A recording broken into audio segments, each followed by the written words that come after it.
A ball is never just a ball. And I hope to show you tonight how an object, this ball, can be used in 5 completely different situations. Actually, my careers have spanned almost 5 decades, which means, that makes me very ancient, right? But anyways, between 5 and 7 minutes, I'm going to share with you how I've incorporated this ball in 5 of those careers. The first, earliest of my careers, I was a kindergarten teacher. And the favorite part of the day was, of course, story time. Not only for the kidlets, but for me too. What I had them do is they all were sitting in a circle in their tiny little chairs, and I got to sit on the fun, colorful, bouncy ball.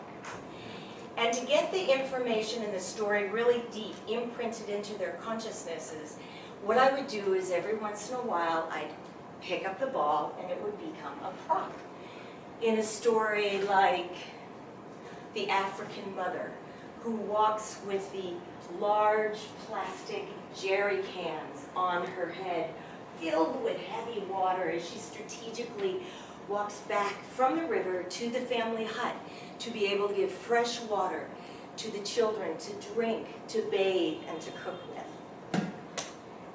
I also had the privilege and the honor to be able to substitute teach deaf children.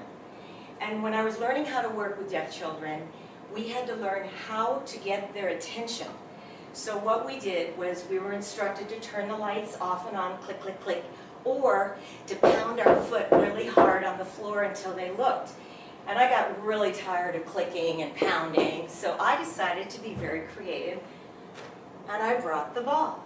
So I would stand here, and in a circle, just keep bouncing the ball.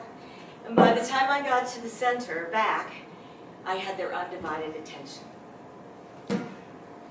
As a fitness instructor, this tool was invaluable.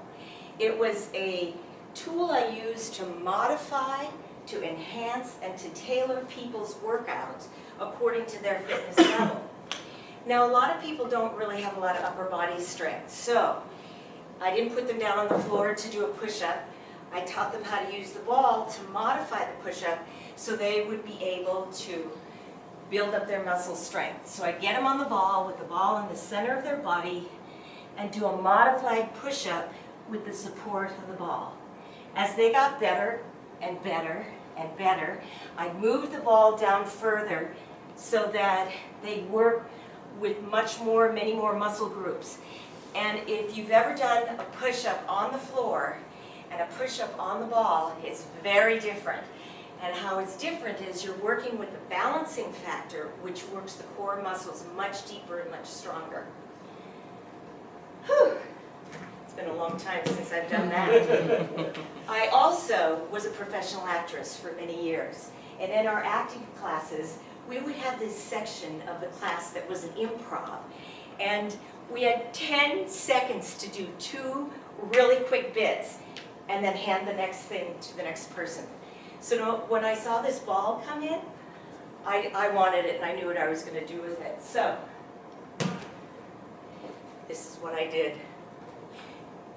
Does anyone have any extra Clearasil? I have a little problem here. And then I put it between my legs and went, I have to go to the bathroom. I got to go to the bathroom. Where's the bathroom? Tell me where the bathroom is. Quick!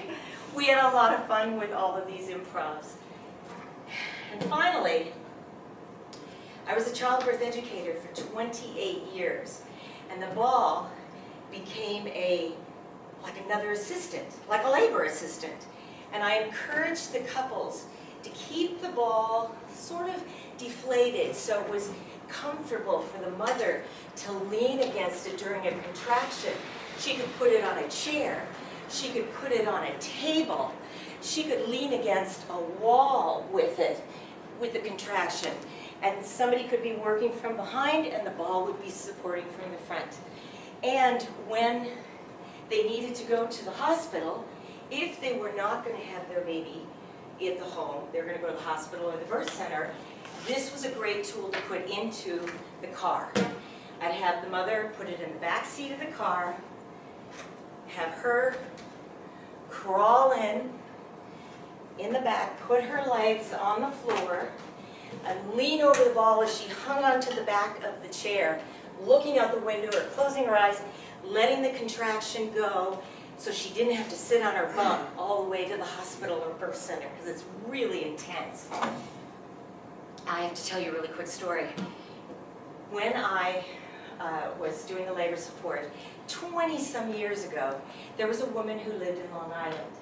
She was having her baby at Roosevelt Hospital, and I live on the Upper West Side. So she asked if she could use my apartment as a pit stop in between, because she didn't want to go to the hospital too early. She didn't want to stay at her house in case labor really picked up. So the pit stop took 10 hours, and during that time, she utilized the ball in the shower, on the bed, on the floor. I was just watching her organically do all these things with this ball. And by the time it was time to go to the hospital, she grabbed the ball and said, "Let's go." And I looked at her and I said, "I don't think you could bring the ball. Nobody's ever brought a ball to the hospital before." And she goes, "Hospital, come on." And she walked out. So one thing I've learned is never ever argue with a woman, a hormonal woman, or a laboring woman at the top. I hope that I have been inspiring you to really understand that an object like a ball can be a chair, a prop, an exercise enhancer, an attention getter. It can also be like another labor assistant. And it can be a great storyteller time tool. The next time that you pick up a ball, remember, as my voice goes with you, a ball is never just a ball. And a rose, by any other name, smells just as sweet. Ah.